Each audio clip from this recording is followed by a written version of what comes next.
భర్తకి శాంతి స్థానం భార్య, భార్యకి శాంతి స్థానం భర్త.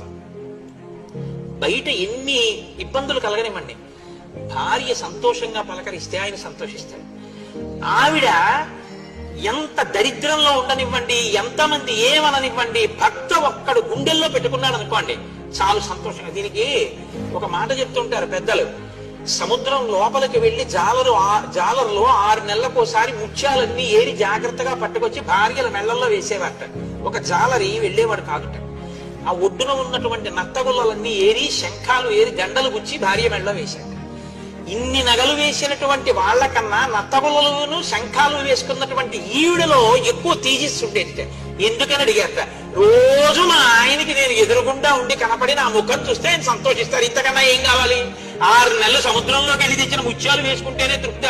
అందుకని ఈవిడ ముఖం ఎక్కువ శోభించింది. ఆవిడికి ఈయనకి ఆవిడ శాంతి స్థానాలు. ఆ శాంతి పాడు కాకుండా చూడాలి.